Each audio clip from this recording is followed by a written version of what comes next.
है बोधि प्रकाश जी? या यस आ रही है, बहुत अच्छी। ओके। तथागत भगवान गौतम बुद्ध, परम पूज्य बोधिसत्व डॉक्टर बाबा साहब आम्बेडकर और मेरे गुरु आदरणीय उर्गेन संगरक्षित जी, इनको मैं सर्वप्रथम नमन करता हूँ। और हमारे इस शिविर के संचालनकर्ता मेरे प्यारे मित्र ब्रह्मचारी बोधि प्रकाश जी, जिन्होंने मेरा परिचय भी कराया है, बहुत अच्छी तरह से परिचय उन्होंने दिया है, प्रेरित भी किया है। सिर्फ एक दुरुस्ती मैं करना चाहूँगा कि मैं मित्र कन्वेनर फिलहाल नहीं हूँ, कभी था मैं मित्र कन्वेनर, अभी नहीं हूँ, मैंने वो जिम्मेदारी छोड़ दी है। पर बहुत ही अच्छा परिचय उन्होंने मेरा किया है और प्रेरित भी किया है, तो उनका शुक्रिया अदा करता हूँ। और साथ में ब्रह्मचारी प्रज्ञा रश्मि जी, जिन्होंने बहुत ही अच्छी तरह से वंदना का संगायन किया है और इस शिविर का जो एनवायरनमेंट है, वातावरण है, उसको एक अलग ऊंचाई पर ले जाने के लिए उन्होंने मदद की है।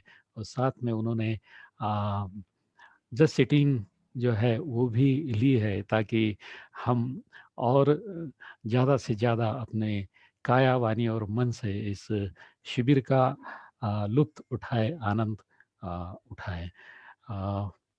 और शिविर में सभी जुड़े हुए ऑर्डर मेंबर्स, जहाँ पर नागरत्न जी है, विमल सिद्धि जी है, और भी हमारे ब्रह्मचारिणी भाई बहनें इस शिविर में हैं, और कुछ हमारे भाई बहन भी हैं। तो आप सभी का मैं पुण्यानुमोदन करता हूँ, आप सभी का मैं शुक्रिया अदा करता हूँ। विशेष तौर से मैं बोधि सागर जी का बहुत ही शुक्रिया अदा करता हूँ, जिनकी वजह से मैं आप लोगों के सामने हूँ। हमारी कुछ बातचीत होती रहती है, कभी-कभी हम फ़ोन पर संपर्क करते हैं और एक दूसरे का हालचाल भी पूछते हैं हम। और उन्होंने मुझे 2-3 बार कहा था कि हमारे तरफ एक शिविर लीजिए, और मैंने उनको कहा था कि भाई देखेंगे, पर आखिर ये मौका आ ही गया, उन्होंने ये मौका मुझे दिया है, तो उनका मैं बहुत ही शुक्रिया अदा करता हूँ, धन्यवाद अदा करता हूँ, और साथ में दिल्ली केंद्र का बहुत ही मैं धन्यवाद अदा करता हूँ। भाई और बहनों, दिल्ली केंद्र बोले तो सबसे पहली याद आती है, आप लोगों की तो आती है, नहीं ऐसा नहीं है, पर सबसे पहली यह जो याद आती है दिवंगत ब्रह्मचारी बोधि सागर जी की। वे मेरे बहुत ही अच्छे दोस्त थे वो। हालाँकि बहुत सारा समय हमने साथ में नहीं गुज़ारा, पर कुछ जीएफआर के शिविरों में हम साथ में रहे। मैं उनके ग्रुप में रहा। एक शिविर में तो जो दिल्ली का ग्रुप है, जो अभी ब्रह्मचारी है बहुत सारे वहाँ के, उस ग्रुप के, उसमें बोधि प्रकाश जी भी है और कुछ और ब्रह्मचारी बने हैं, तो हम साथ में थे और बहुत ही अच्छी तरह से हमने कुछ शिविर जो है वो एंजॉय किए हैं, हमारी मित्रता हमने एंजॉय की है।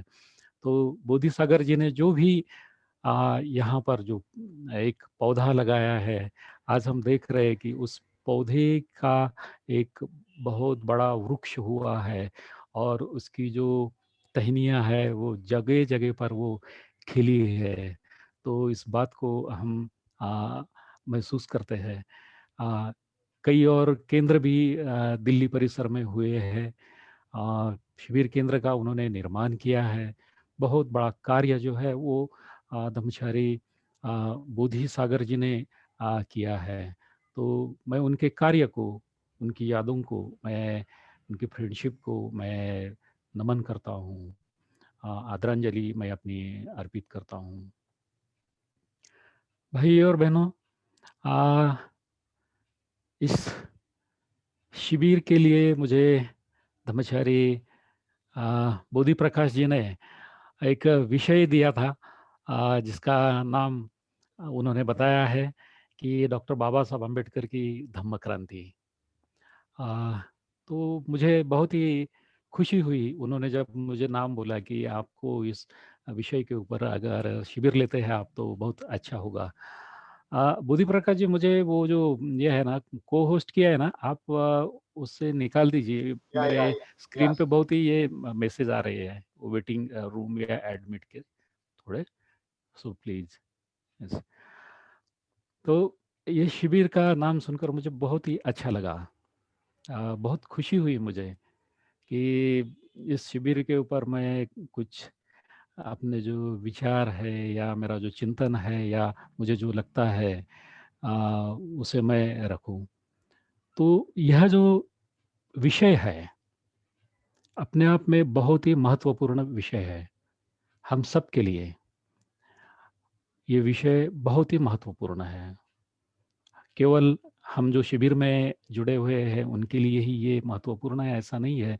तो जो नहीं जुड़े हैं उन सब के लिए ये विषय महत्वपूर्ण है। और ये जो विषय है इस विषय के ऊपर भंते उर्गेन संघर्ष जी ने एक प्रवचन दिया था मुंबई में। और वो प्रवचन मास मूवमेंट में वहाँ पर मुंबई में उन्होंने उसका आयोजन किया था। उस बहुत बड़ी सभा में ये प्रवचन बंथे जी ने वहाँ पर दिया है बाबा साहब अम्बेडकर की धम्म क्रांति। यह जो इसमें जो क्रांति जो शब्द है उस शब्द के बारे में मैं थोड़ा सा कुछ कहना चाहूँगा आप लोगों से ताकि हमारे शिविर में ये जो धम्म क्रांति है या क्रांति है ये शब्द जो है उसके बारे में हम थोड़ा सा और जान जाएंगे। तो क्रांति का मतलब जो होता है वो है परिवर्तन, मतलब बदल। क्रांति का मतलब होता है कि बदल या उसको उसका जो अर्थ बताया है वो उलट दिया जाना ऐसा भी होता है। तो जो भी विद्यमान जो स्थिति है परिस्थिति है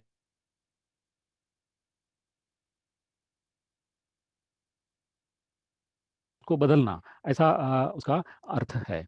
और उसका जो आशय है क्रांति का जो आशय है वो मौलिक या अकस्मात और तेज गति से होने वाले परिवर्तन से है। उसका जो अर्थ है तो एक तेज गति से होने वाले परिवर्तन से इसका मतलब है। और इस तरह का जो परिवर्तन है क्रांति में जो भी तेज गति से परिवर्तन होता है वो परिवर्तन एक अमूलाग्र ऐसे बदल को या परिवर्तन को जन्म देता है। और हम अगर समझो कुछ ये कहे तो ये जो क्रांति है ये क्रांति सब कुछ बदल देती है, पूरी तरह से वो बदल देती है। तो जिस क्षेत्र से भी ये क्रांति संबंधित होती है उस क्षेत्र को वो पूरी तरह से उस क्षेत्र में बदलाव लाती है। फिर वो राजकीय हो, वो सामाजिक हो, आर्थिक हो, औद्योगिक हो, धार्मिक हो या कोई भी खेती की क्रांति हो जिसको हम हरित क्रांति कहते हैं। ऐसे कोई भी उसका क्षेत्र हो उस क्षेत्र में वो बदल लाती है। तो इस बदल से इस तरह के बदल से क्रांति ये जो शब्द है आ, ये संबंधित है। तो ये क्रांति जो है वो दो तरह से, एक हिंसात्मक मार्ग से होती है और दूसरी जो क्रांति है वो शांति के मार्ग से होती है। तो इस तरह से दो कुछ लोग आ, हिंसा करते हैं, हिंसात्मक मार्ग से कुछ बदल लाना चाहते हैं और एकदम से उसको बदल देते हैं। तो ऐसी की बड़ी बड़ी क्रांतियों के नाम आज तक लिए जाते हैं जिसमें अमेरिका की एक क्रांति है जहाँ पर वहाँ के जो सम्राट थे उस सम्राट का खून होकर पूरी राज्य सत्ता को बदल दिया गया। इंग्लैंड में भी ये क्रांति हुई है, वहाँ पर भी एक राजा का खून होकर वहाँ की सत्ता को बदल दिया। फ्रांस में हुआ, फ्रांस का भी जो सम्राट है उसका भी आ, खून कर दिया गया और वहाँ पर बंधुत्व जो है इसका जो ये है इसके ऊपर वहाँ की जो सत्ता है या जो भी व्यवस्था है उस व्यवस्था का निर्माण किया गया। और चौथी जो क्रांति है वो रशियन क्रांति है, रूस की क्रांति है। तो ये भी जो क्रांति है ये भी खून से लथपथ है। तो ये चारों भी जो क्रांतियाँ हैं वो एक हम कहेंगे कि रक्त रंजित ऐसी क्रांतियाँ है। तो और भी कुछ क्रांतियाँ हमें देखने को मिलती है।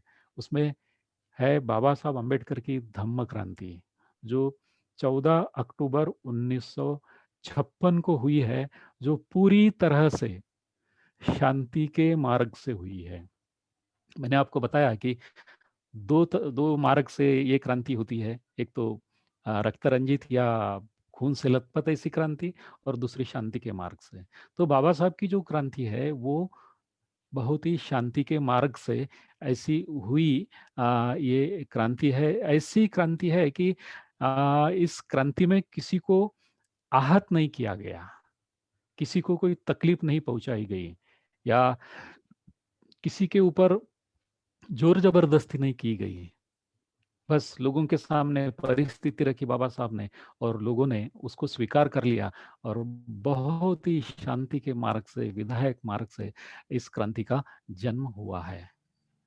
तो 14 अक्टूबर 1956 को जिस क्रांति का जन्म हुआ है, तो ये क्रांति कहीं खत्म होने के लिए नहीं है। तो ये जो क्रांति है वो सरासर आगे चलने के लिए है, आगे जाने के लिए है, आगे बढ़ने के लिए बाबा साहब ने इस क्रांति को जन्म दिया है। तो इस तरह की ये जो क्रांति है ये बाबा साहब ने की है। और इस क्रांति के वजह से, बाबा साहब की इस क्रांति के वजह से, जैसा मैंने आपको बोला है कि क्रांति जो है वो एकदम सडन भी होती है, बहुत तेज गति से भी होती है, नहीं क्या? और हम इसे बाबा साहब की क्रांति में ये दोनों भी चीज़ें देखते हैं। धीरे से भी देखते हैं, एक ग्रेजुअल थोड़े-थोड़े, धीरे-धीरे, धीरे वो बढ़ती गई, और एकदम से सडन भी हो गई। तो ये भी चीज़ें हम उसमें देखते हैं, तो हम इसे आगे देखेंगे। पर इस क्रांति ने जो भी चीज़ की है, वो बहुत ही महत्वपूर्ण है। तो हज़ारों सालों की जो गुलामी है, जो जंजीरें हैं, उस क्रांति ने एकदम से तोड़ दिए। जो लोग कुछ पल पहले अस्पृश्य थे, चौथे वर्ण थे, वो बाबा साहब ने जो दीक्षा दी है, उस दीक्षा की वजह से ये जो पुराना जो उनका नाम था, वो कहीं के कहीं गायब हो गया, और वो एक बौद्ध बन गए। और सडन है ये, नहीं क्या? पर ये चीज़ें करने के लिए बाबा साहब को बहुत कुछ चीज़ें करनी पड़ी। बाबा साहब को बहुत सारी चीज़ें इसके लिए करनी पड़ी। और हम देखते हैं, जो इतिहास है उसको देखते हैं कि बहुत सारे बाबा साहब को सत्याग्रह करने पड़े उसके लिए, इस क्रांति को आगे बढ़ाने के लिए, जिसको महाड़ का सत्याग्रह कहेंगे हम, देखते हैं नासिक का सत्याग्रह है। और बाबा साहब ने मनुस्मृति भी जलाई है। ये सारी चीज़ें की है बाबा साहब ने, और भी कुछ चीज़ें इसमें की है। ये जो चीज़ें की है बाबा साहब ने, बाबा साहब बहुत कुछ किसी के ऊपर बदला लेना चाहते थे या कुछ करना चाहते थे, ऐसा नहीं है इसका मतलब। ऐसा इसका मतलब बिल्कुल भी नहीं है। बाबा साहब महाड़ का जो सत्याग्रह हुआ है, उसमें इसका उद्देश्य स्पष्ट करते हैं। 20 मार्च 1927 को बाबा साहब महाड़ के उस तालाब पर कहते हैं कि क्या यहाँ हम इसलिए आए हैं कि हमें पीने के लिए पानी मयस्सर नहीं होता है? क्या यहाँ हम इसलिए आए हैं कि यहाँ के जायकेदार कहलाने वाले पानी के हम प्यासे हैं? नहीं। दरअसल इंसान होने का हमारा हक जताने हम यहाँ आए हैं। देखिए, बाबा साहब के कार्य का जो मकसद है कि वो मकसद ये है कि हम भी इंसान है, जैसे आप भी जिस तरह से इंसान है, उस तरह से हम भी इंसान है। जो हक आप पाते हैं वो हक हमें भी है, और हम उन हक को मिलाना चाहते हैं। और उस हक को जताने के लिए बाबा साहब ने ये जो सत्याग्रह है, मनुस्मृति का जो दहन है, ऐसी बहुत सारी चीज़ें बाबा साहब ने की है। और एक चीज़ हम देखते हैं कि बाबा साहब की क्रांति से ही ये जुड़ी हुई है, हमारी राज्य घटना है। इसको क्रांति से, बाबा साहब की क्रांति से अलग मेरे ख्याल से, मेरा जो ये है विश्वास है, मेरा जो श्रद्धा है, मेरे ख्याल से उसको अलग नहीं कर सकते। बाबा साहब की क्रांति अभी हमने देखा है, 1927 में बाबा साहब ने कहा है कि हमारा हक जताने के लिए हमने ये सत्याग्रह किया है। अगर समझो राज्य घटना जिस तरह से लिखी गई, जो भी समिति थी या जो भी चीज़ें हुई है, वहाँ पर अगर समझो बाबा साहब नहीं होते,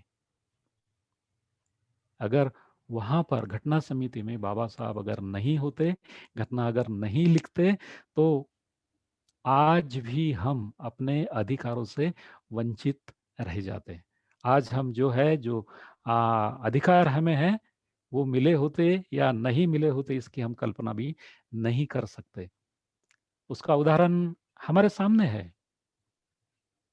आज भी हम देखते हैं लोगों को अपने अधिकारों के लिए वो लड़ते हैं। ओबीसी समाज जो है वो अपनी जनगणना में जाति न्याय जनगणना होनी चाहिए, या उनको रिजर्वेशन मिलना चाहिए, या मराठा समाज जो है हमारे महाराष्ट्र में वो रिजर्वेशन के लिए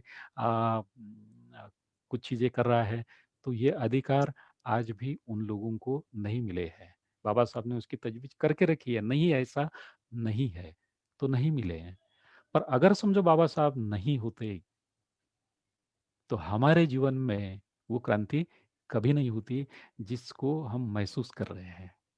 हमारी शैक्षणिक क्रांति नहीं होती, हमारी आर्थिक क्रांति नहीं होती, हमारी राजकीय क्रांति भी नहीं होती। हम जब कुछ चीज़ें पढ़ते हैं, जो संविधान सभा के जो डिबेट्स है समझो, या जो भी चीज़ें हैं ये पढ़ते हैं, तो बाबा साहब को कितना झगड़ा करना पड़ा उसके लिए, नहीं क्या? तो ये चीज़ें हम पढ़ते हैं। तो बाबा साहब वहाँ पर थे करके आज हम बहुत ही अच्छी अवस्था में है। अ, बाबा साहब 16 जनवरी 1919 को टाइम्स ऑफ इंडिया में एक बात लिखते हैं। उस वक्त महार नाम से ही बाबा साहब लिखते थे। तो ये जो बात है वो बाबा साहब लिखते हैं, स्वयं शासन का जितना ब्राह्मणों का जन्मसिद्ध हक है, उतना ही महारों का भी है। शोषित वर्गों को ऊपर उठाने का काम सबसे पहले करना चाहिए।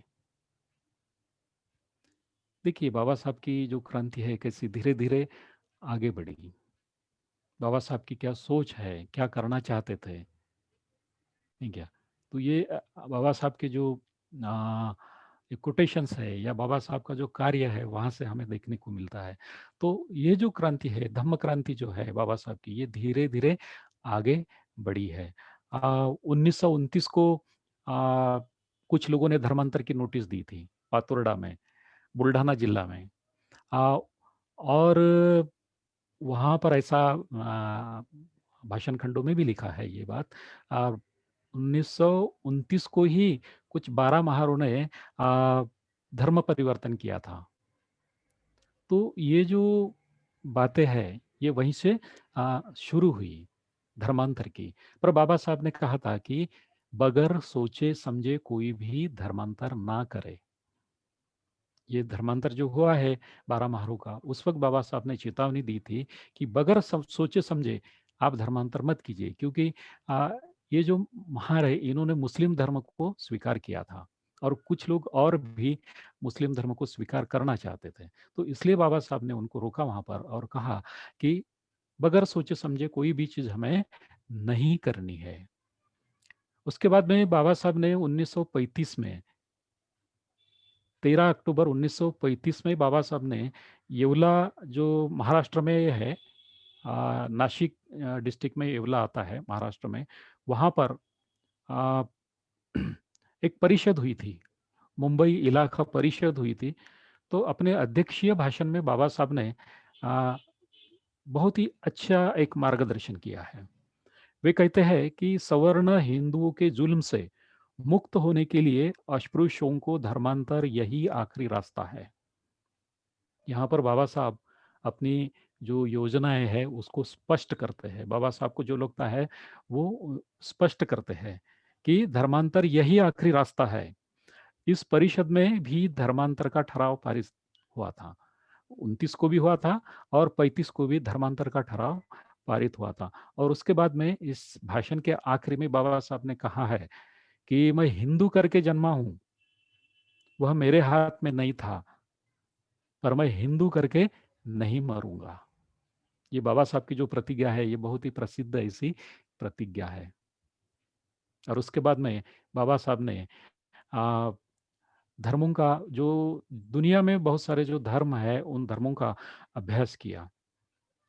तो इस तरह से बाबा साहब का जो धर्मांतर का जो कारवा है या धम्म क्रांति का जो रास्ता है, इस तरह से वो धीरे धीरे धीरे धीरे आगे बढ़ा है।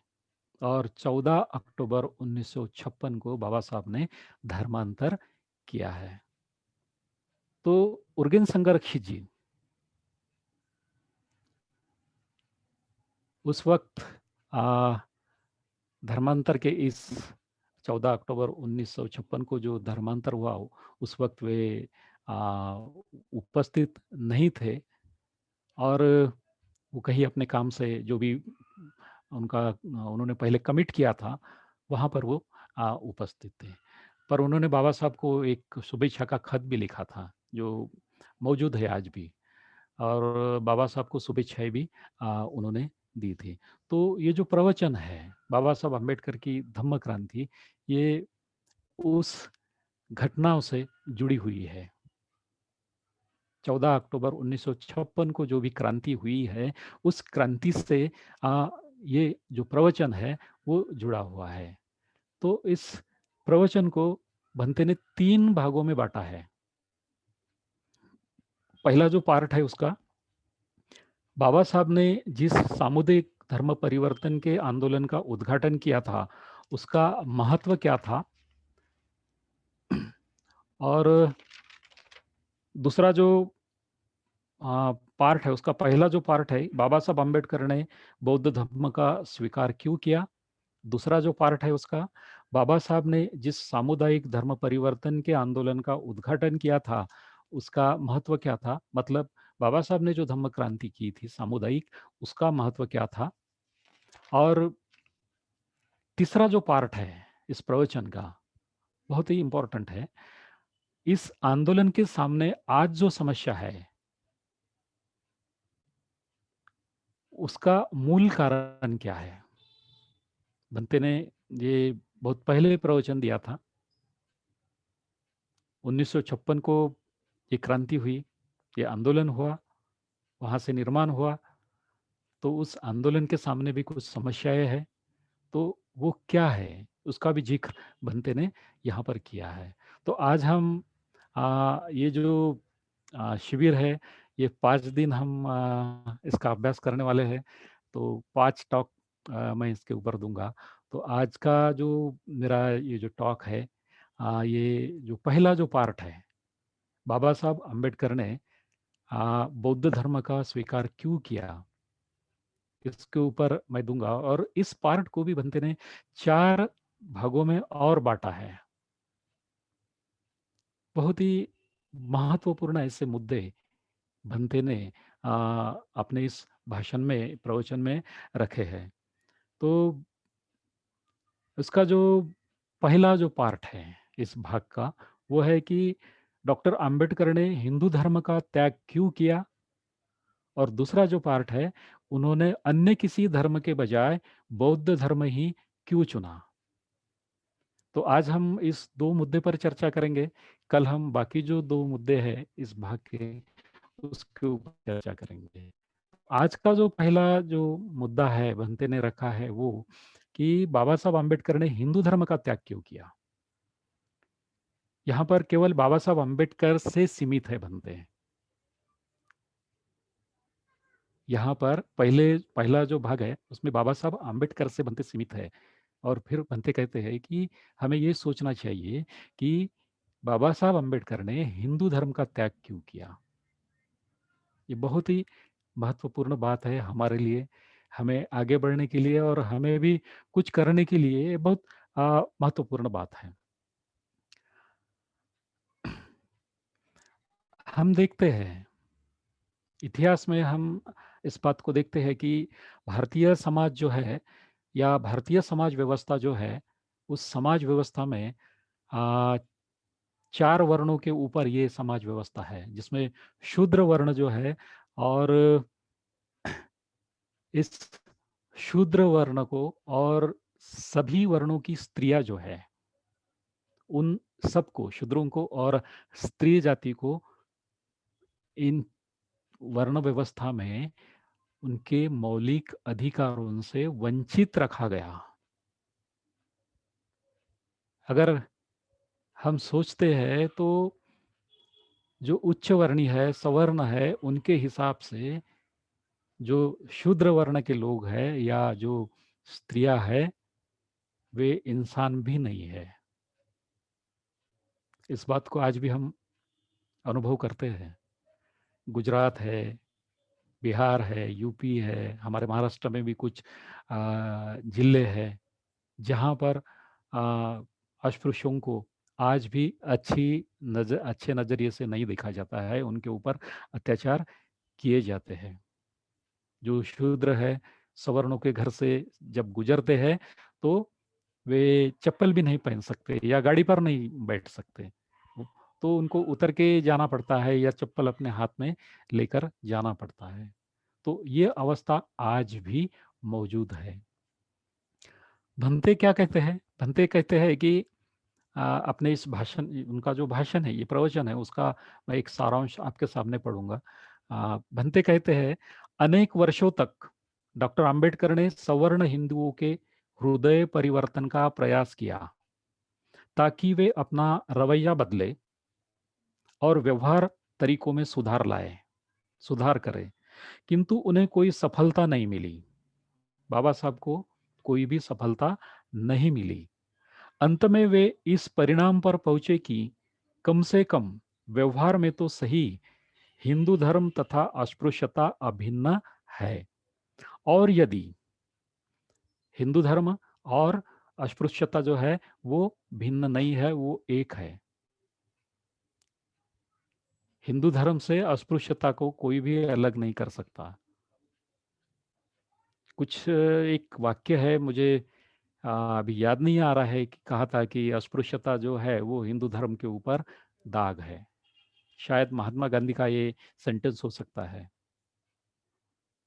एक तरफ ये तो कहते हैं कि अस्पृश्यता ये हिंदू धर्म के ऊपर दाग है, तो दाग है तो धोने का अधिकार भी या धोने की जिम्मेदारी भी उनकी है जिनके धर्म के ऊपर ये दाग है, पर वो धो नहीं सकते क्योंकि वो बहुत ही पक्का, हजारों सालों से बनाया गया वो धब्बा है। कहते तो है कि वो धब्बा है, पर उनकी धोने की इच्छा भी नहीं है। बोलने की बातें कुछ अलग है, करने की बातें कुछ अलग है। तो इस तरह से ये बातें हैं।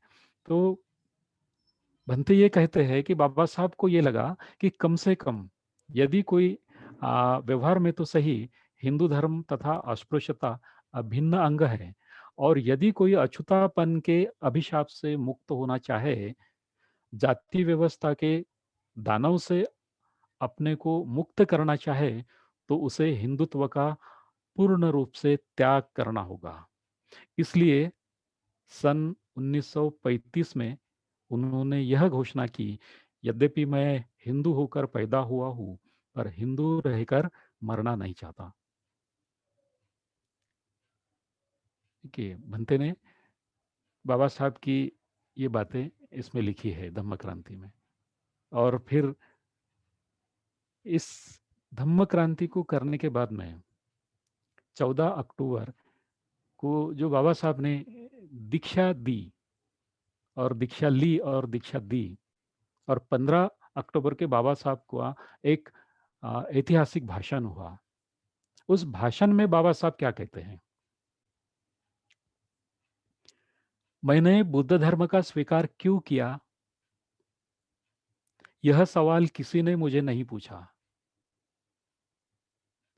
कोई दूसरा धर्म न स्वीकारते हुए बौद्ध धर्म ही क्यों स्वीकार किया?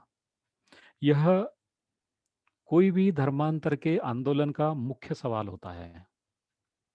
धर्मांतर करते वक्त उसे जांच परख करके करना चाहिए।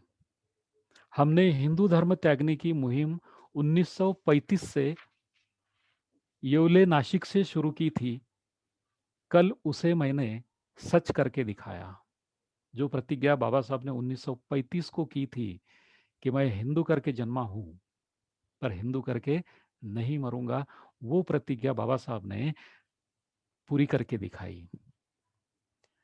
इसी भाषण में आगे बाबा साहब कहते हैं, लोगों के साथ संबंध रखते वक्त जिस तरह से शरीर में कोई बीमारी नहीं होनी चाहिए, वैसे मन भी सुदृढ़ होना चाहिए, सुसंस्कृत होना चाहिए। नहीं तो मनुष्य का विकास हुआ ऐसा नहीं समझ सकते। मन में उत्साह नहीं तो समझिए वह बीमार है। आप अगर गरीब है, लाचार है, पीड़ित है, आपको कोई हक नहीं है, कोई सहूलियत नहीं है आपके पास में, अपने पास कोई आने नहीं देता है, अशिक्षित है, तो आपका कुछ करके दिखाने का जो जुनून है, वो जुनून खत्म हो जाता है। बाबा साहब कहते हैं कि भला ही आप कुछ करना चाहते हो, कर नहीं सकते, वो जुनून आपका खत्म हो जाता है, क्योंकि आप में वह उत्साह नहीं रहता है। अब इतनी सारी पाबंदियां जिसके ऊपर हो, वो कैसे ऊपर उठ सकता है?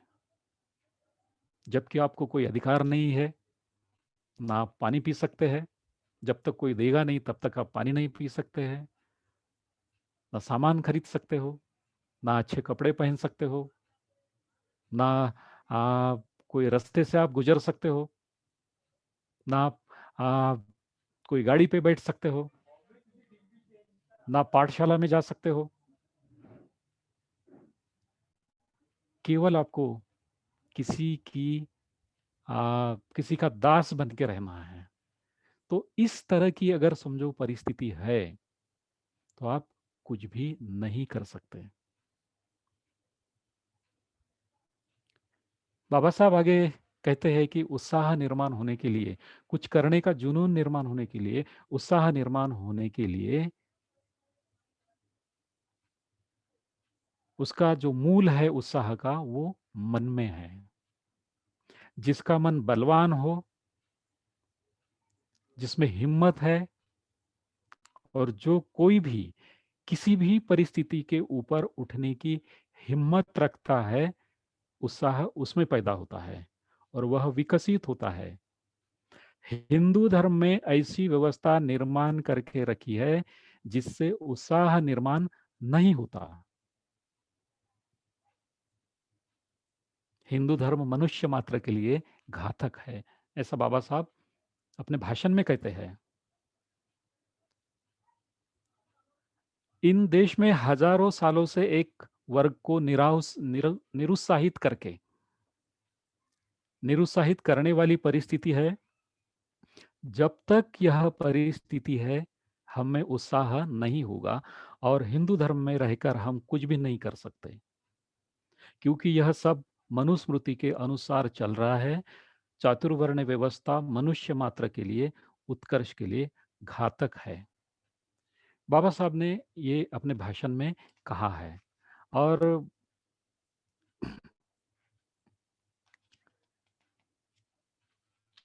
भंते जो कहते हैं कि बाबा साहब ने हिंदू धर्म क्यों छोड़ा, उसके पीछे ये जो कारण है, बाबा साहब ने अपने भाषण में जो दिया है कि हम भी इंसान है, तो इंसान करके अगर हम चाहते हैं कि हम अपना विकास करें, फिर भी हम नहीं कर सकते। आप किसी भगवान को पूजो, यज्ञ करो, कर्मकांड करो, उपवास करो, व्रत करो, कुछ भी करो, आपकी ये परिस्थिति बदलने वाली नहीं है।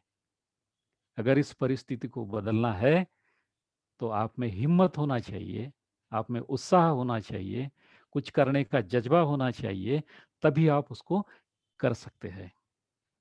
पर हिंदू धर्म में जो व्यवस्था है, वो व्यवस्था ऐसी है कि आप ऊपर ही नहीं उठ सकते।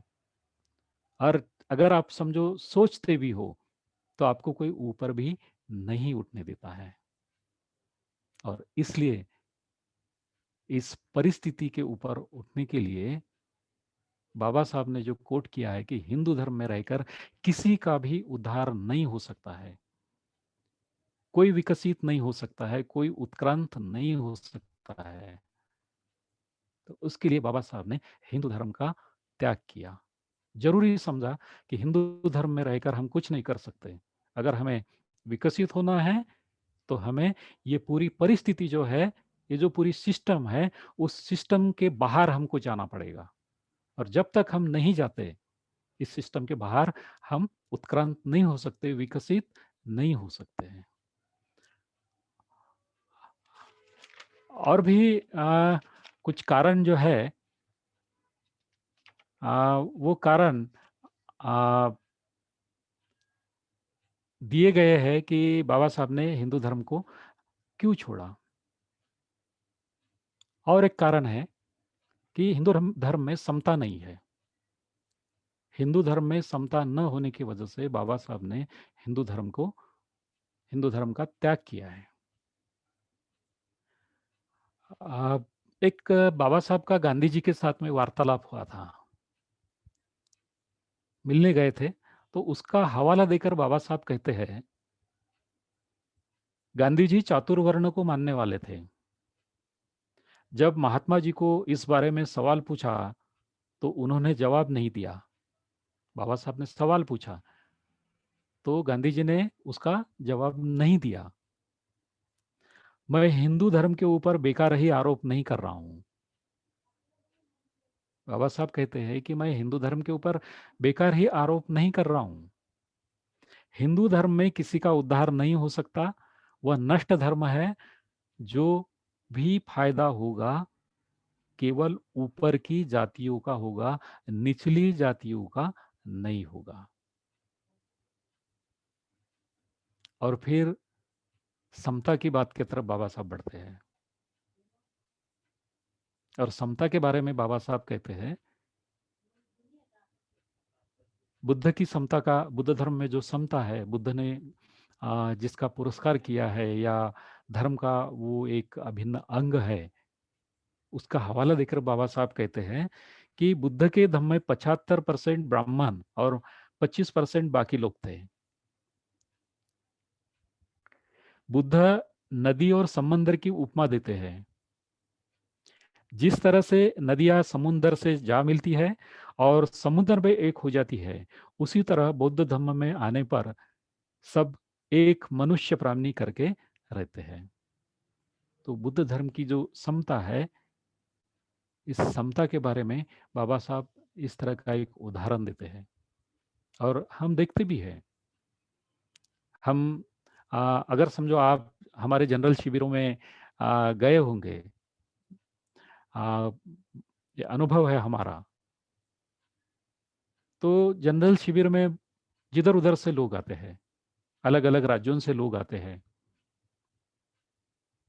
और हम इकट्ठा बैठते हैं, ध्यान करने के लिए इकट्ठा बैठते हैं, वंदना के लिए इकट्ठा बैठते हैं, हम संपर्क सराव के लिए बैठते हैं इकट्ठा, और प्रवचन सुनने के लिए बैठते हैं, खाना इकट्ठा खाते हैं। सभी चीजें शिविरों में इकट्ठा होती है। पर हमारे पास में कौन बैठा है ये हमें पता भी नहीं चलता है। वो कहाँ से आया इसका भी पता नहीं चलता है। वो कोई क्लास 1 ऑफिसर है, कलेक्टर है, क्लास 2 ऑफिसर है, या बिल्कुल ही पढ़ा लिखा नहीं है, इसकी हमें कोई फिक्र नहीं होती है। क्योंकि जो भी हमारे साथ में है वो हमारा मित्र होता है, हमारे जैसा एक इंसान होता है। हम एक इंसान करके उसको देखते हैं। कभी उसको पूछते नहीं है कि भाई आप क्या करते हो, क्या पढ़ते हो, कौन सी पोस्ट पे हो, आप कितने अमीर हो या आप कितने गरीब हो, ये हम उसको नहीं पूछते हैं। तो हम क्या देखते हैं, वो एक इंसान है, एक इंसान के रूप में उसको हम देखते हैं। हमारी मैत्री जो है, शिविरों में जो मैत्री निर्माण होती है हमारे, वो एक इंसान के साथ में होती है, आदमी के साथ में होती है, किसी वर्ण के आदमी के साथ में नहीं होती है, किसी जाति के साथ में नहीं होती है, किसी जो सबकास्ट होती है उसके साथ में नहीं होती है, या किसी प्रांत के साथ में नहीं होती है। तो सामने वाला एक इंसान है, वो मेरे जैसा ही इंसान है, उसके साथ में हमारी मैत्री होती है। और इस तरह की जो समता है, वो बुद्ध के धर्म में है। जिस तरह से हजारों नदियाँ समुंदर को जाके मिलती है, और वहां पर जाने के बाद में जो पानी समुंदर में रहता है, वो हम नहीं कह सकते कि वो गंगा नदी का है, या वो वैनगंगा नदी का है, या और कोई नदी का है। वो एक जैसा हो जाता है। उसी तरह बुद्ध धर्म की समता हमें देखने को मिलती है। आ, महात्मा फुले जी ने भी इसके लिए बहुत बड़ा कार्य किया है। हम महात्मा फुले जी को नहीं भूल सकते, जो महाराष्ट्र पुणे में उनका जन्म हुआ था, और महाराष्ट्र में जन्म हुआ था। तो उनका भी बहुत बड़ा योगदान है। उनका योगदान जो है वो कोई नहीं भूल सकते। स्त्री और पुरुषों के लिए दोनों ने भी वो कार्य किया है। धर्मांतर के पहले की हम बात अगर करते हैं, तो शूद्र वर्ण में, अस्पृश्य में बहुत सारे लोग जो है वो कम शिक्षित थे, ज़्यादा पढ़े लिखे लोग नहीं थे। शायद कहीं कहीं वो मिलते थे, बहुत ही यानी रेयर, रेयर बोलेंगे हम उसे, दुर्मिळ या दुर्लभ ऐसी बात है, शिक्षित कोई स्त्री या पुरुष अस्पृश्य समाज में मिलना। तो क्योंकि वो शिक्षा ग्रहण नहीं कर सकते थे, क्योंकि उनको कहा गया था कि ये जो शिक्षा है भाई, ये आप लोगों के लिए बिल्कुल नहीं है। तो ये शिक्षा केवल ब्राह्मण लोगों के लिए थी, जो मनुस्मृति में पहले वर्ण से आया है, और ब्राह्मण लोग ही शिक्षित थे। बहुत बड़ी यानी जो भी भाषाएं हैं, अंग्रेजी भाषा हो या कोई भाषा हो, वो बोल सकते थे। ठीक है। और ये भी बात है, हम देखते हैं कि जिसके पास में शिक्षा का हथियार है, वही आदमी दूसरे के ऊपर राज भी करता है। और ब्राह्मण लोगों ने वही किया है, क्योंकि शिक्षा का जो शस्त्र है वो उनके पास में है, था, आज भी है। और हम देखते हैं कि कई सारे ब्राह्मण कम्युनिटी के जो लोग हैं, वो बाहर देशों में भी वो पढ़ने के लिए गए, डॉक्टर्स है, इंजीनियर्स है, आईएएस है, जो भी टॉपर लोग हैं, वो वही कम्युनिटी से हमें देखने को मिलते हैं। तो बाबा साहब ने क्या किया यहाँ पर? बाबा साहब ने अपनी शक्ति से इस बात को पलट दिया। बाबा साहब ने एकदम से पलट दिया,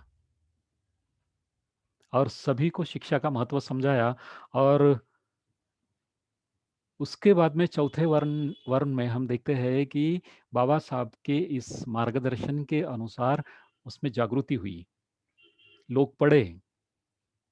और आज हम देखते हैं कि हर वर्ण में लोग पढ़े हैं, शिक्षित है, उच्च शिक्षित है, बड़े बड़े अहदे पर हैं, स्त्रियां भी है और पुरुष भी है। तो दोनों को ये अधिकार बाबा साहब ने दिलाया शिक्षा का।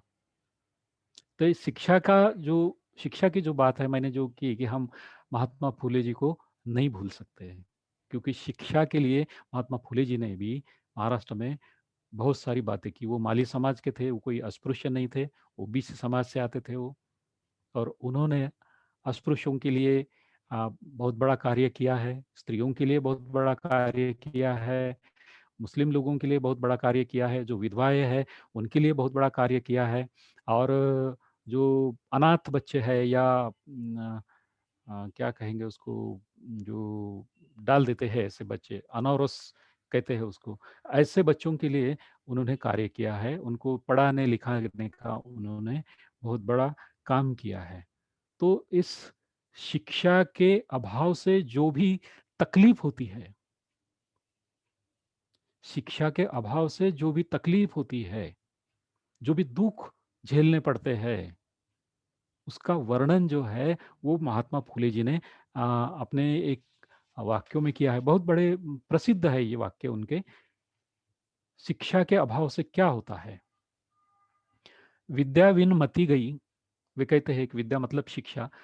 तो विद्या विन मति गई, मति विन नीति गई, नीति विना गति गई, प्रगति डेवलपमेंट की जो गति है वो गई, गति बिना वित्त गया। अगर समझो डेवलपमेंट नहीं है तो पैसा भी नहीं है, और वित्त बिना शूद्र बना। ये जो घोर अनर्थ है अविज्ञा के कारण ही हुआ। देखिए अविज्ञा के कारण कितना बड़ा अनर्थ हुआ, ये महात्मा फूले जी ने यहाँ पर आ, बताया है। तो भाई और बहनों, बाबा साहब ये कहते हैं कि अगर समझो हमें आगे बढ़ना है तो हमारे पास में कुछ चीजें होना बहुत जरूरी है। वो चीजें मनुष्य बल है, मानसिक बल है, और आ, आर्थिक बल है। तो ये चीजें भी होनी चाहिए। तो अगर समझो हमारी ऐसी अवस्था थी तो हमारे पास में ये तीनों भी बल नहीं थे। तो इसलिए बाबा साहब ने हिंदू धर्म का त्याग किया और वे बौद्ध बने। तो फिर बनते दूसरा मुद्दा जो है उसको उसका जिक्र करते हैं यहाँ पर, कि बाबा साहब ने अन्य धर्म के बजाय बौद्ध धर्म को ही क्यों चुना। बहुत सारे धर्म दुनिया में है, तो उन धर्मों का बाबा साहब ने कभी ये नहीं किया, केवल बुद्ध धर्म को ही चुना। तो भंते कहते हैं कि बुद्ध धर्म में ऐसा क्या है जिसका चुनाव बाबा साहब ने किया है, जिसका सिलेक्शन बाबा साहब ने किया है। ऐसी कौन सी चीजें हैं उसमें कि जो बाबा साहब को पसंद आई, बाबा साहब की दृष्टि से वो महत्वपूर्ण लगी। तो हम इस बात को देखते हैं कि बाबा साहब एक बहुत ही उच्च विद्या विभूषित थे। वो केवल भारत के ही पाठशालाओं में नहीं पढ़े, तो भारत के बाहर भी जो है, अमेरिका है या इंग्लैंड है, ऐसे देशों में जाकर पढ़े। उनको केवल किताबों का शौक था और अच्छी रहन सहन का शौक था बाबा साहब को। और बाहरी देशों में एक इंसान दूसरे इंसान के साथ में किस तरह से रहता है, किस तरह से बर्ताव करता है, ये बाबा साहब ने देखा था। ये सब होने के बाद भी, बाबा साहब इतने उच्च शिक्षित होने के बाद भी,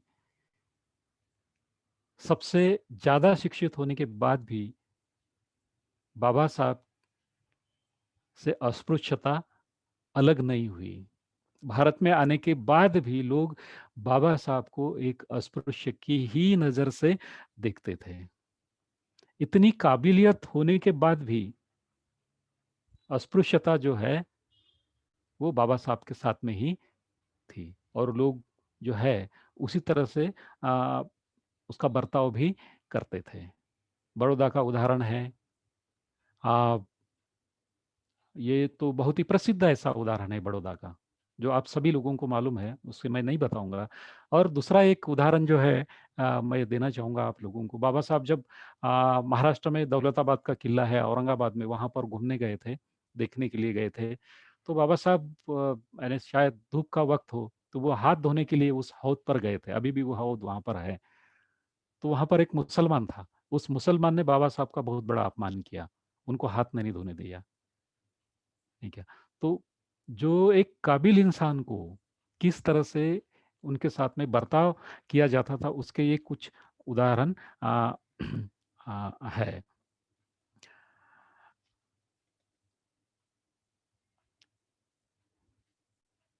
और हम देखते हैं कि अगर समझो इतना पढ़कर भी, अच्छे कपड़े पहनकर भी, एक इंग्लिश बोलकर भी, समझो अपनी भाषा में सुधार करके भी आ, बाबा साहब की ये अवस्था थी, तो बाबा साहब ने ये सोचा कि भाई, अगर समझो मैं इतना काबिल होने के बाद भी मेरी ये अवस्था है, लोग मुझे इस नज़रिए से देखते हैं, इस तरह से व्यवहार करते हैं, तो बाकी जो मेरे दलित भाई बहन है, उनकी अवस्था कैसी होगी। यह सोचकर भी बाबा साहब ने हिंदू धर्म छोड़कर बौद्ध धर्म का स्वीकार किया, या बाकी जो धर्म है उनको छोड़कर केवल बुद्ध धर्म का स्वीकार किया या बुद्ध धर्म को अपनाया। बाबा साहब ने एक किताब लिखी है 1950 में, एक किताब लिखी है महाबोधि सोसाइटी या महाबोधि पत्रिका जो है, वहाँ पर वो लेख लिखा था बाबा साहब ने, भगवान बुद्ध और उनके धम्म का भवितव्य। इस लेख में अगर समझो हम इसे पढ़ते हैं, तो फिर हमें ये ज्ञात होता है कि बाबा साहब ने केवल बुद्ध धर्म ही क्यों स्वीकारा, या उसका स्वीकार क्यों किया। तो बाबा साहब ने एक बहुत बड़ा लेख है, वो 6,500 शब्दों का ये लेख है। मैं कुछ चीज़ें उसमें उसके आपको बताऊंगा, ताकि आपको भी आपने भी उससे पढ़ा होगा, फिर भी हम इसे देखेंगे। तो इस लेख में बाबा साहब ने दुनिया के 4 महान धर्मों की तुलना की है, तुलना करके बताया है, जिसमें हिंदू धर्म है, क्रिश्चियन धर्म है, मुस्लिम धर्म है और बौद्ध धर्म है। तो ये 4 धर्मों की और उनके धर्म संस्थापकों की तुलना की है। और वहाँ पर बाबा साहब ने इन धर्म संस्थापकों का, उनके जो उन्होंने जो धर्म स्थापन किया था उनमें क्या रोल है, वो खुद के लिए क्या जगह वहाँ पर उन्होंने रखी थी और क्या चाहते थे। बाबा साहब ने बहुत ही सुंदर तरीके से उसका वर्णन या उसकी तुलना वहाँ पर की है। तो बाबा साहब कहते हैं कि इन 4 धर्मों का दुनिया के ऊपर बहुत बड़ा असर है, आज भी है, पहले भी था, आज भी है। लोग इन धर्मों को मानते हैं। तो मोहम्मद पैगंबर जो है, मोहम्मद पैगंबर खुद के बारे में क्या कहते हैं कि मैं अल्लाह का प्रेषित हूँ, अल्लाह का बंदा हूँ, और वो भी आखिरी हूँ, मेरे बाद में कोई आने वाला नहीं है, क्योंकि मैं ही सबसे आखिरी हूँ, और मैं आखिरी हूँ, इसको आपको मानना पड़ेगा। अगर समझो आप इस बात को नहीं मानते हैं, तो आपको निजात नहीं मिलेगी। निजात मतलब मुक्ति आपको नहीं मिलेगी। आपको अगर मुक्ति चाहिए तो मुझे आखिरी बंदा मानना पड़ेगा। वही यीशु ख्रिस्त भी वही बोलते हैं कि मैं ईश्वर का पुत्र हूँ और मैं आखिरी दूत हूँ ईश्वर का, ईश्वर से आया हुआ आखिरी दूत हूँ, मेरे बाद कोई आने वाला नहीं है। पर बात यह है कि आपको मुझे इसकी मान्यता देनी पड़ेगी, मानना पड़ेगा कि मैं ईश्वर का आखिरी दूत हूँ। अगर आप नहीं मानते हैं तो आप ईश्वर के राज्य में प्रवेश नहीं कर पाएंगे। और बाकी रहे कृष्ण, तो कृष्ण ने क्या कहा कि मैं खुद ही देवादिदेव हूँ, यार भगवानों का भी भगवान हूँ। तो आप मानो या ना मानो, आपको मुझे ही मानना है, आप किसी और को नहीं मान सकते। तो बुद्ध ने क्या कहा, बुद्ध ये कहते हैं कि मैं एक इंसान हूँ, इंसान की तरह पैदा हुआ हूँ, मेरे माताजी पिताजी भी वो इंसान थे, उनके माताजी पिताजी भी इंसान थे, तो मेरे जन्म के बारे में ऐसी कोई दैवी बात नहीं है। आप जिस तरह से इंसान है उस तरह से मैं भी एक इंसान हूँ। बुद्ध ने खुद के लिए एक सामान्य करके बताया। उनकी शिक्षा के बारे में अगर हम कहते हैं, उपदेशों के बारे में कहते हैं, देखते हैं, तो मोहम्मद पैगंबर कहते हैं कि मैं अल्लाह का बंदा हूँ, तो वो मेरी जो उपदेश है वो सब अल्लाह के तरफ से आए हैं, वो मेरे भी नहीं है, अल्लाह अल्लाह ने मुझे दिए हैं और मैं वो आपको दे रहा हूँ। तो जो भी अल्लाह ने दिया है उसके ऊपर आपको विश्वास रखना पड़ेगा, आप उसके ऊपर संदेह नहीं कर सकते। अगर संदेह संदेह करोगे तो आपको निजात नहीं मिलेगी। वही यीशु ख्रिस्त भी वही बोलते हैं कि ये ईश्वर के सब पाठ हैं, जो भी मैं आपको बता रहा हूँ, वो ईश्वर ने मुझे बताया है आपको देने के लिए, मैं आपको दे रहा हूँ। पर आपको विश्वास करना पड़ेगा कि ये ईश्वर के है, आप उसको बदल नहीं सकते। आपको पटे या ना पटे, आपको उसको मानना ही है, और नहीं मानोगे तो आप ईश्वर के राज्य में प्रवेश नहीं कर पाओगे। श्री कृष्ण वही बोलते हैं कि मैं तो भगवानों का भगवान हूँ, और मैं जो बोलूँगा वो झूठ थोड़ी बोल सकता हूँ। मैं हमेशा सच बोलता हूँ, आपको मानना ही पड़ेगा, क्योंकि मैं भगवानों का भगवान हूँ। मेरे बाद में कोई भी नहीं है, मैं सबके ऊपर हूँ। पर बुद्ध ये नहीं बोलते हैं। बुद्ध क्या बोलते हैं? जो तुलना बाबा साहब ने की है, बुद्ध क्या बोलते हैं कि मेरे जो उपदेश है, वो मेरे अनुभव है। मेरा जो उपदेश है, मेरा जो धम्म है, वो मेरा अनुभव है। अनुभव के ऊपर आधारित है। वो गलत भी हो सकता है। आपके लिए वो गलत भी हो सकता है, किसी और के लिए सही हो सकता है, किसी और के लिए वो गलत हो सकता है। तो आप उसे बदल भी सकते हैं। अगर आपको ऐसा लगता है कि नहीं, ये मुझसे नहीं जमेगा, तो मैं दूसरा कुछ कर सकता हूँ। तो बुद्ध ने उसको बदलने के लिए परमिशन दी है। उन्होंने कहा कि अगर आपको स्थल काल के ऊपर भी अगर आपको नहीं जमता है, तो आप दूसरा भी कुछ कर सकते हैं। जैसा कि हम उदाहरण के तौर पे देख सकते हैं कि अभी हम ठीक है, दिल्ली में शायद ठंडी ज़्यादा पड़ती है, नहीं क्या? कभी यानी ठंड काले में हमारे महाराष्ट्र में या नागपुर में मैं रहता हूँ, तो 10-15 दिन ही ठंडी रहती है हमारे तरफ, पर आप दिल्ली के जैसी नहीं रहती है। तो जो भी लोग समझो बर्फ में रहते हैं, जो हमारे सैनिक है या कुछ भाई-बहन है जो बर्फाळ ऐसे प्रदेश में रहते हैं, तो वहाँ पर वो 0 डिग्री के भी नीचे वो तापमान चला जाता है। मैं एक व्हाट्सएप पे एक चीज़ देख रहा था, एक क्लिप देख रहा था। वहाँ पर 100 सैनिकों की थी। तो वो जो सैनिक है, वो उनके पास में अंडे थे, मुर्गी के अंडे थे, और उन उन अंडों को वो हथौड़े से तोड़ रहे थे। अभी हम अगर समझो अंडों को तोड़ेंगे तो वो हथौड़े से नहीं तोड़ते, थोड़ा-सा भी उसके ऊपर मार दिया तो वो ब्रेक हो जाता है। पर वो सैनिक वहाँ पर उसको हथौड़े से तोड़ रहे थे, फिर भी वो टूट नहीं रहे थे। ठीक है? तो ऐसी जगह अगर समझो आप बौद्ध हैं, तो ये नहीं कह सकते आप कि मैं बौद्ध हूँ तो इसी चीज़ों का मैं आचरण करूँगा। अगर आप ऐसे करोगे तो आप वहाँ खत्म हो जाओगे। तो आपको दूसरी कोई परिस्थिति ढूँढना पड़ेगा, दूसरा कोई फूड ढूँढना पड़ेगा, दूसरी कोई चीज़ों का इस्तेमाल करना पड़ेगा। तो ये बुद्ध ने इसकी छूट दी है। तो ये बाबा साहब ने उसका कंपैरिज़न किया है। बदल भी सकते हैं आप, वैसी कोई ये नहीं। और एक बात बाबा साहब ने वहाँ पर नोट की है। बाकी 3 धर्म संस्थापक ये बोलते हैं कि हम मुक्तिदाता है, मोक्षदाता है। आप लोग अगर हमको मानते हो, तो हम आपको मोक्ष प्राप्त करके दे सकते हैं, आपको मुक्ति प्राप्त करके दे सकते हैं।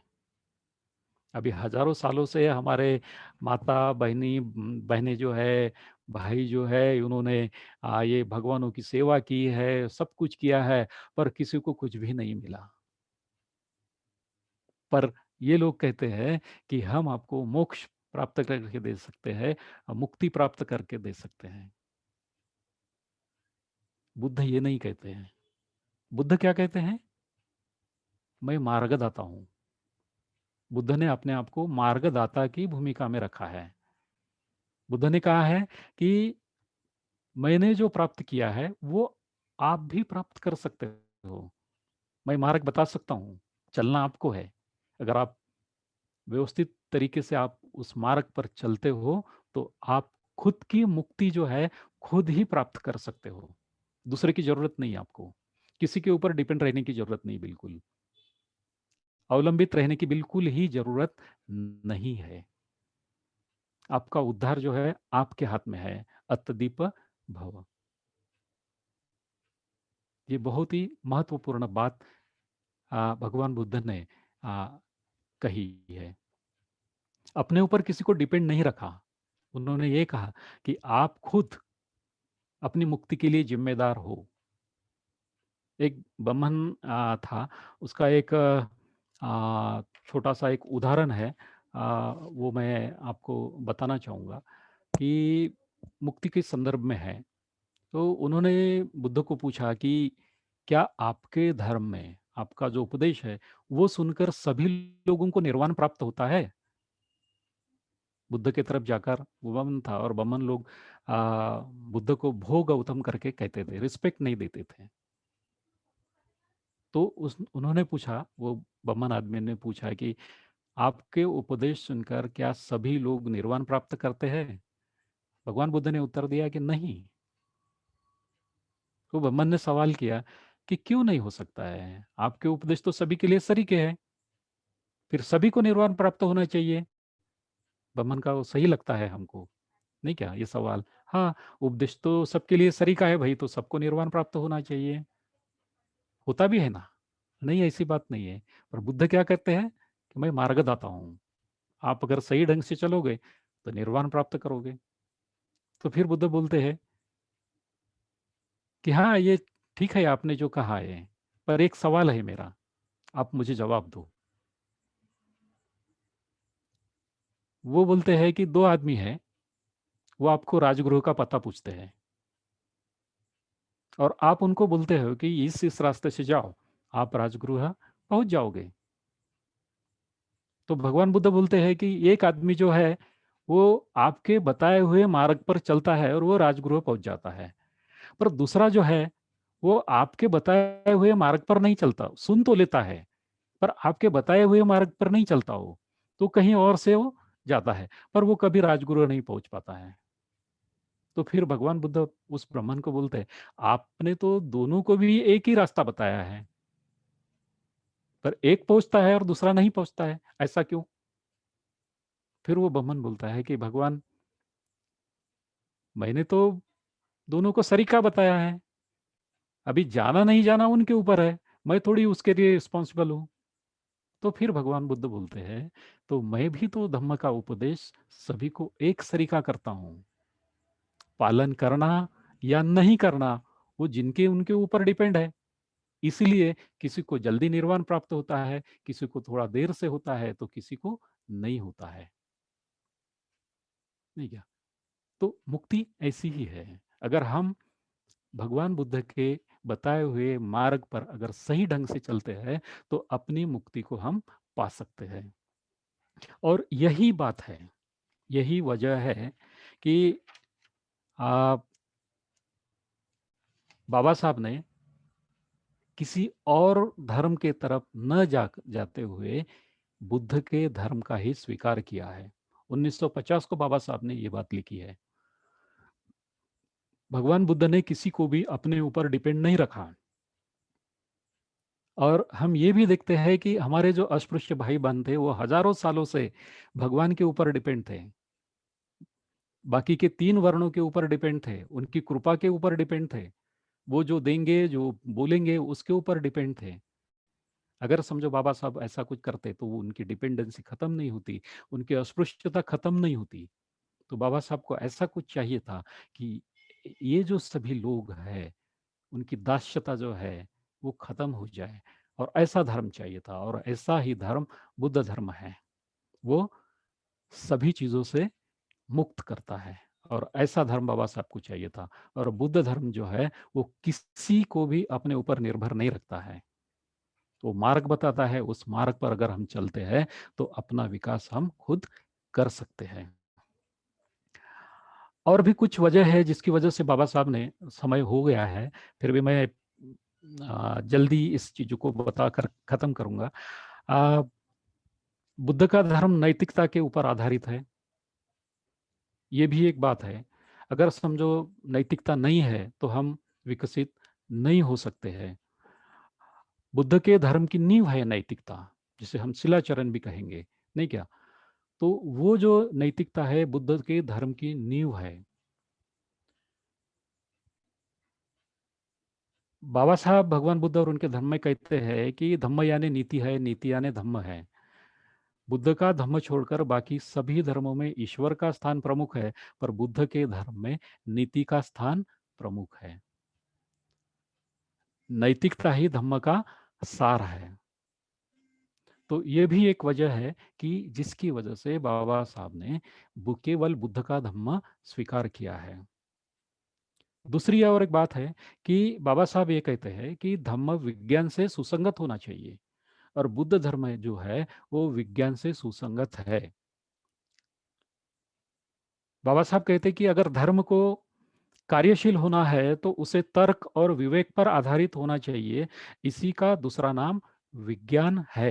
तर्क मतलब लॉजिक, और विवेक जो है कोई भले बुरे का जो ज्ञान है, उसे विवेक कहा गया है। तो इन दो बातों के ऊपर धर्म होना चाहिए। और भी कुछ बहुत सारे कारण हैं जिसकी वजह से बाबा साहब ने बुद्ध धर्म का स्वीकार किया है, कोई और धर्म न स्वीकारते हुए। समता है, स्वातंत्र्य है, बंधुत्व है, न्याय है, ये चारों भी चीजें बुद्ध धर्म की नींव है। इसके ऊपर बुद्ध धर्म आधारित है। इसके बगैर कोई समाज नहीं रह सकता।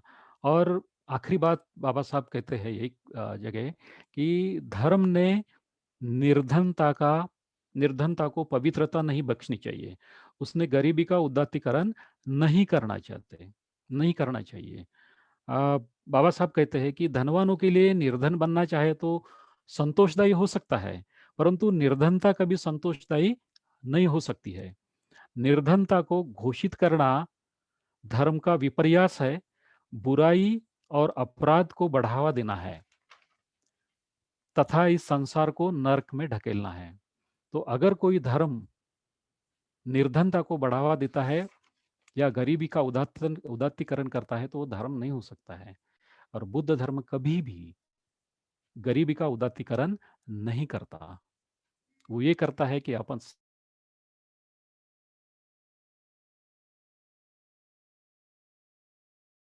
का जो मार्ग है, उस मार्ग से, नैतिकता के मार्ग से आपने अपना धन कमाना चाहिए, अर्थार्जन करना चाहिए, अमीर होना चाहिए, पैसा आपने भी कमाना चाहिए। नहीं, ऐसा नहीं है।